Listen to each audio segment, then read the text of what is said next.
All right, here we are again today with another special guest, trainer extraordinaire, Michael Biswald. And mate, firstly, welcome.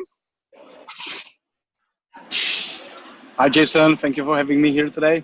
My pleasure, mate. Now, the one thing I love about these interviews is we get to take, people such as yourself to share their story, to really inspire other people in the fitness industry. And I know watching your journey myself, it's definitely been inspiring for me as well. So firstly, mate, I want to get you to talk about your background. So, obviously you're Australian citizen now, but you didn't start out that way, mate. Where you're from, and tell us a bit about your background prior to coming to Australia and joining the fitness industry. Oh yeah, so thank you. So I hope I'm gonna inspire some other people as well, mainly foreigners as myself. So yeah, so I'm from the Czech Republic, and the journey started when I was really little kid, 6 years old, doing sort of like active child, doing a ballet, training hard on my stuff, doing some push-ups, watching movies like Jean-Claude Van Damme and Arnie, and all the stuff. I want to Nice. be one of them.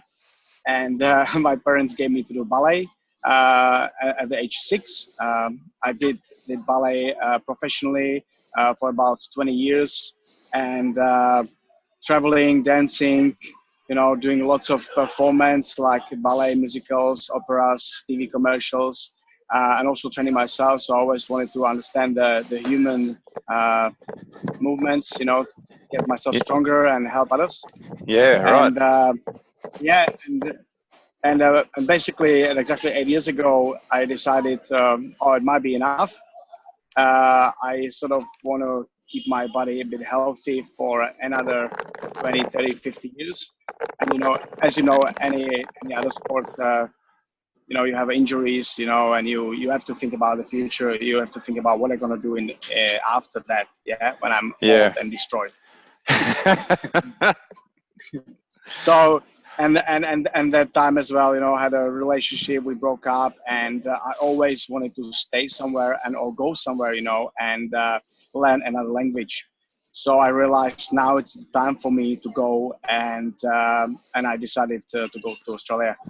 And I didn't want to go somewhere really close. I really wanted to take the big challenge and go somewhere on the other side of the world. You did that. And I did that. I didn't come here for just like a couple months. I decided, okay, let's do 1 year, and then I'll see.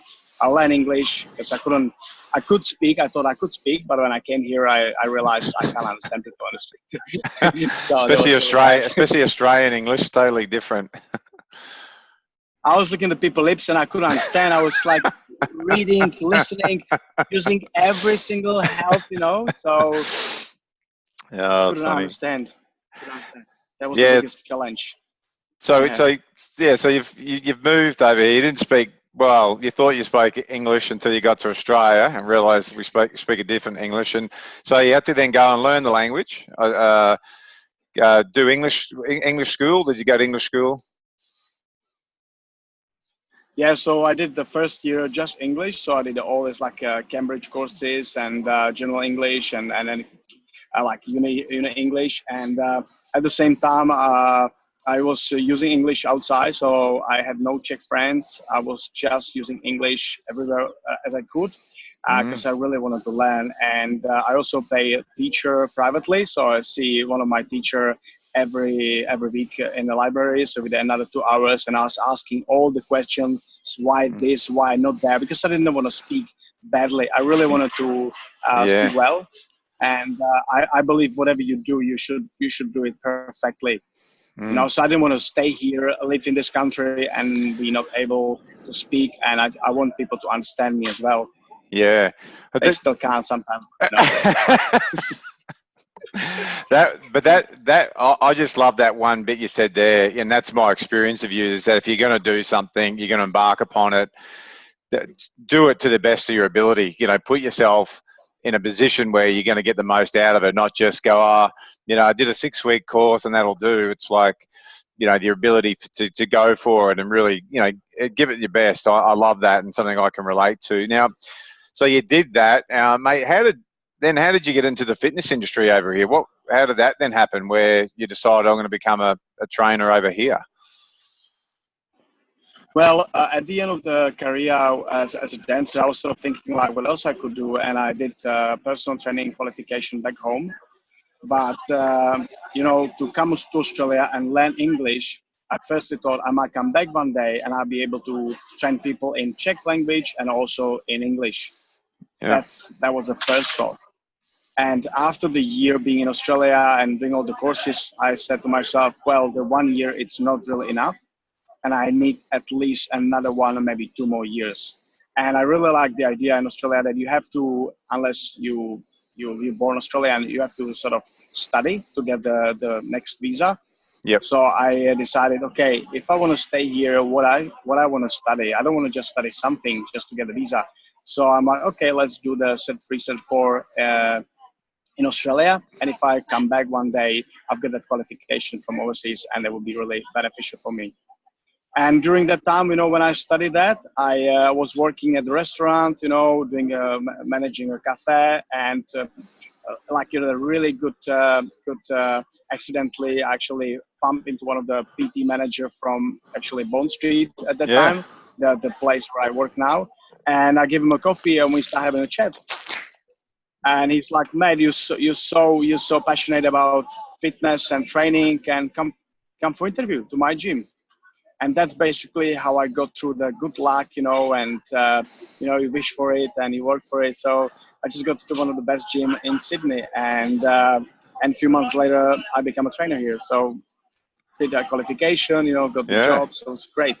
What was your experience like? Because I've been to Bond Street, and for people that haven't been to Bond Street, it's a big premises, right? It's one of the biggest gyms that I've been to, not only in Australia but in the world. It's huge. So, what was that first day like when you're on the gym floor and you're like, right, now I'm here to build my business, just learn some English.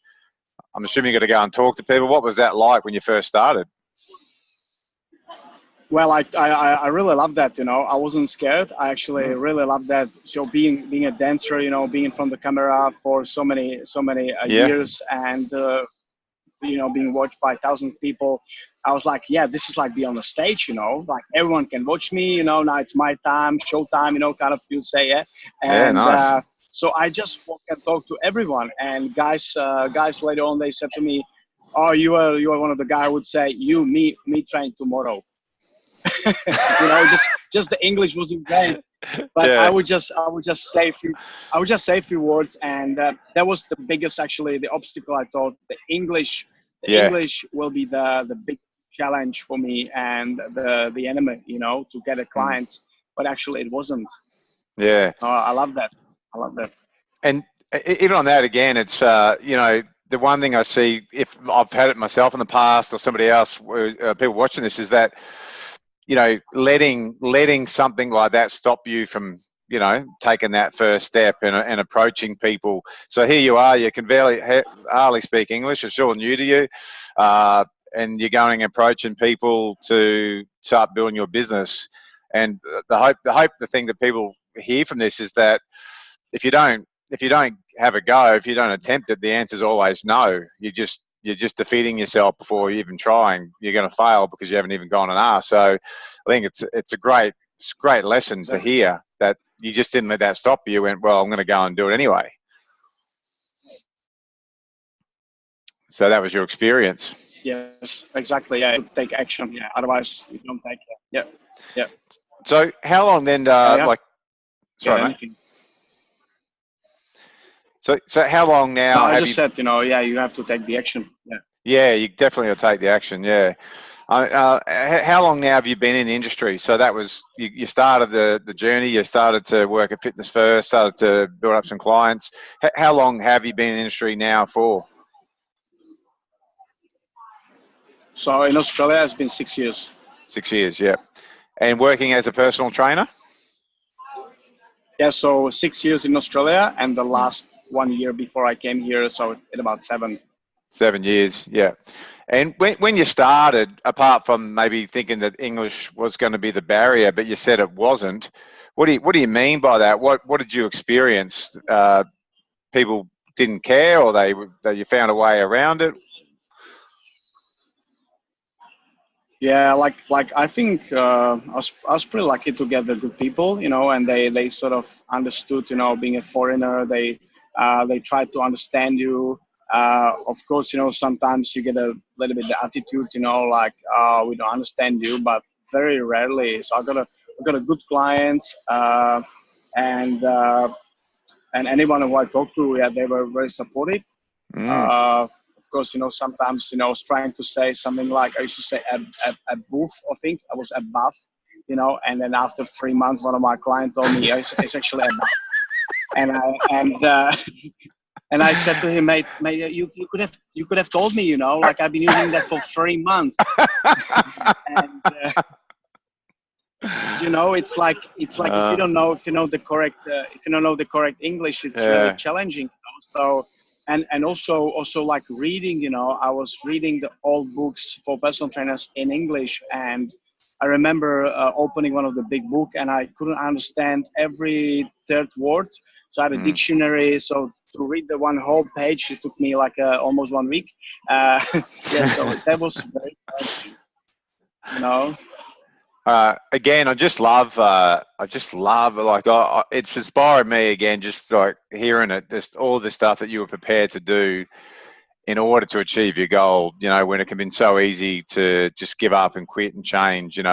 Which is what can happen to a lot of people when change happens. It's there can be the threat that's presented, and it can be all too much. So, but you persevered. I love that, above rather than above, and so all these funny stories that you now can look back on and have a laugh at because of this as well. So, well, that part happened for you.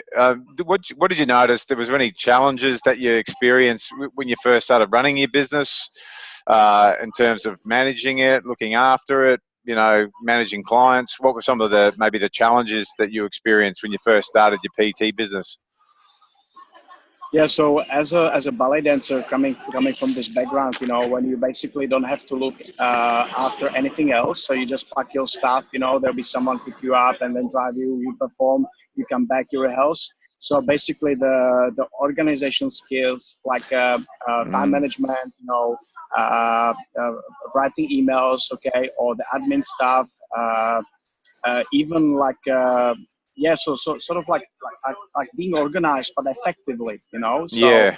and at that time there was the, the the management at the gym was like, you here, you pay the rent, and basically there was sort of like no support, no one show you around, okay, do it like that, do it like this, so that was very challenging. And so I had to learn everything, how to design spreadsheets, and then still I wasn't effectively Mm. running the business until basically I met you guys. So Mm. there was kind of like a big sort of like my sort of personal mess I could only understand.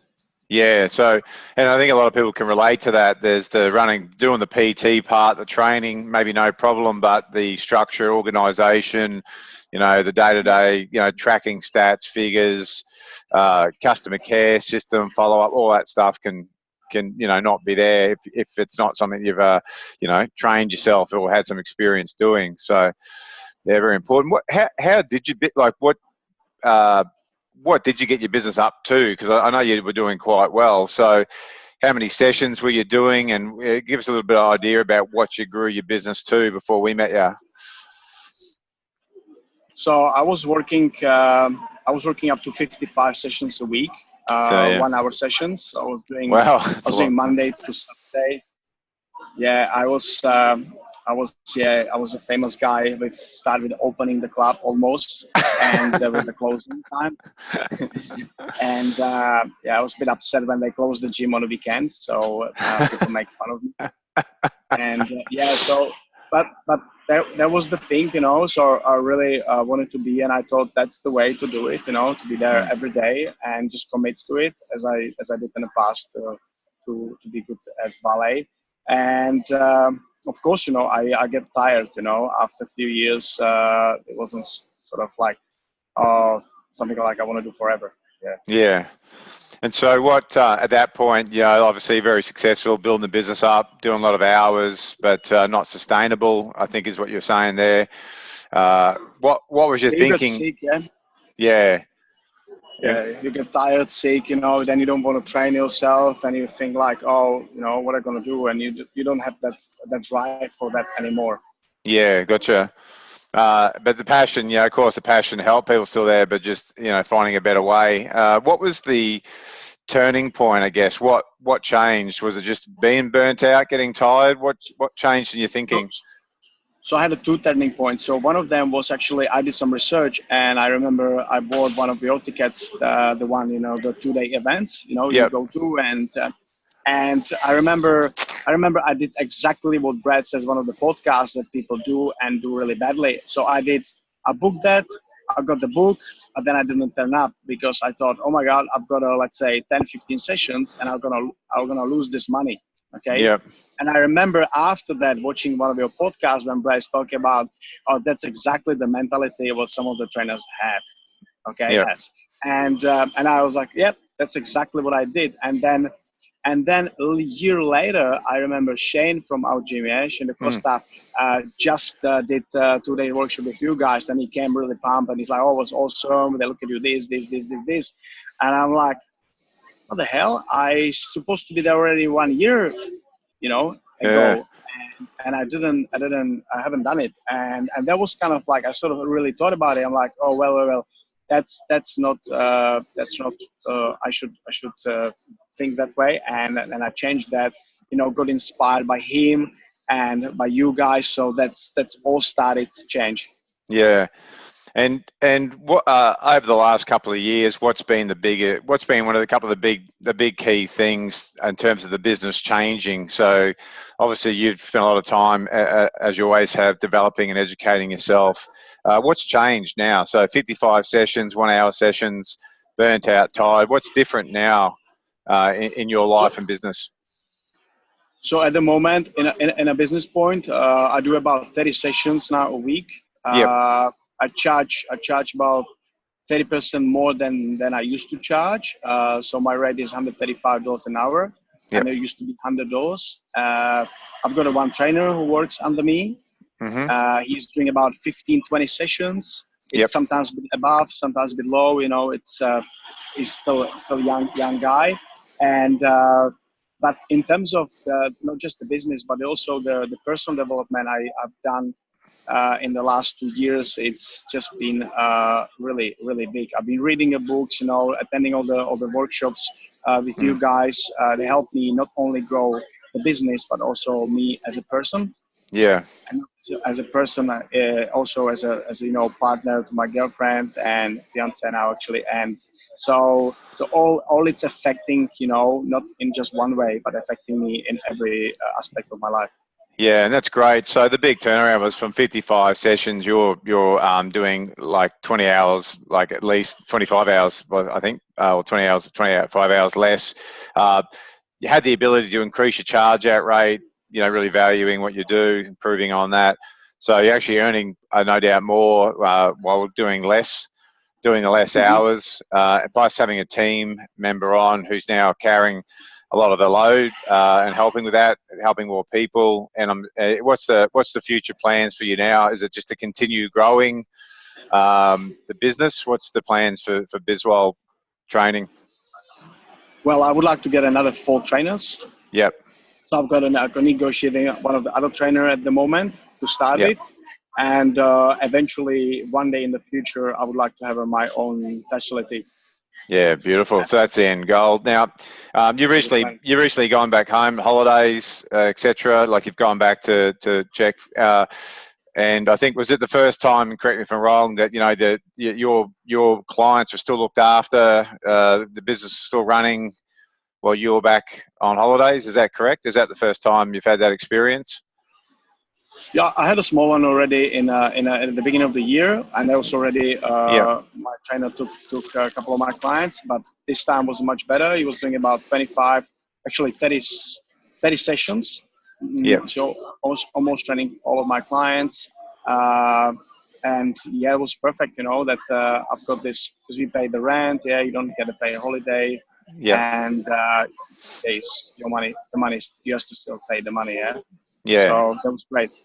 So great experience, just even at that level, to know that you can go away, the business still runs, the clients get looked after, and nothing has to stop, which is what we consider to be a business and not a job. So, mate, yeah, it's a big congratulations to yourself, and you're also now Australian citizen. Yes, I am already 3 months. I'm Aussie. Yeah, Aussie, mate. Oi, oi, oi. So, like just hearing that story, such a great achievement over that 6 or so years that you've been here, and I think about myself and probably other people watching it, going that when you're in your comfort zone, how much or how little you don't do. If you're in your own country, you're cruising through life, just getting by, and you hear a story like this, and every set of circumstance we've talked about today, you've really put yourself out of that comfort zone, and what I like about it is the key to success is how much you can handle being in discomfort or out of your comfort zone, rather than avoiding it. And so that whole story that you've heard today, from the start, from moving all the way over here, not speaking really, the language here, learning it, getting a tutor, everything. It just no surprise that you've ended up where you are now and continue to be more successful. Because I'm assuming that for you, pressure and being out of your comfort zone is just something you embrace, which is what we all need to be able to learn to do, is embrace being out of our comfort zone and not trying to avoid it. So, any advice that you have, I guess, any advice that you could pass on to someone watching this who may be in their business, may be in a similar situation yourself, a bit burnt out, or, or finding it hard to really, get their business to where they need to be? Is there anything that you can pass on that would be, your tips and hints for someone who may be just struggling in the moment in their business? Yeah, so definitely, like as you just mentioned, so not being afraid to step out of the comfort zone. So it's a bit tricky. Let's say if you do 50 sessions, or 60, and then you think like, oh, I don't have time to do anything, and if I change, it will cost me money. Yes, it will cost you money for that period of time, but then the end result, that's what you want. So you can still keep doing 60 sessions for like next 2 months, or let's say you drop to 30, but in the next 2 months, if you know how to increase the income from, let's say you hire someone, or, you increase your rate, or you get a business coach, definitely will help you with that. Then you have win at the end, and I think also, like, I don't want to say it was an advantage, but it was definitely a disadvantage to being a foreigner here. But I think that sort of really pushed me, to actually do something. Yeah, otherwise, I don't know. It's just feel like maybe if I'm back home, I would just think like, that's how it is, and fine, I don't really have to push whatever. But I'm here and I'm thinking like, yeah, how can I do that better? I can do this, and yeah. So and a good thing was as well that people saw it as well, and I inspire my clients, and other trainers at the gym as well. Yeah. So I think that the main thing is just to not be afraid to take the action. That's definitely the advice.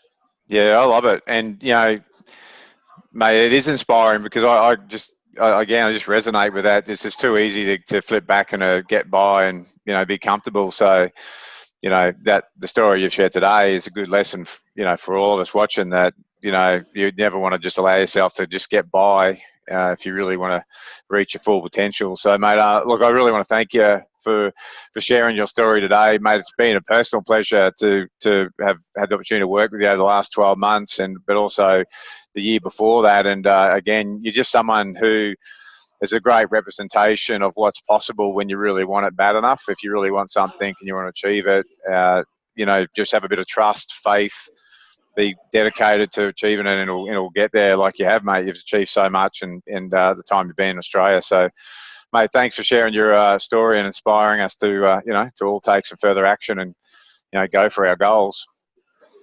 Oh, thank you, Jason, for all your help and your team help.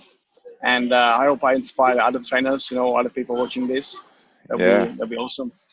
Mate, I'm sure you will. And I look forward to catching up with you real soon. And mate, my favourite line in this whole thing was the above rather than the above. That's going to stick with me. That's a classic. Oh, that's Yeah. so funny. 3 months and he didn't say anything. That's fantastic. Typical Aussie. Yeah. Yeah. All right, mate. Hey, you be well. Take care, and mate, look forward to catching up with you real soon. Okay. Thank you, Jason. See you, Thank you mate. for having me here. See you soon. Bye Bye bye. bye. Bye bye.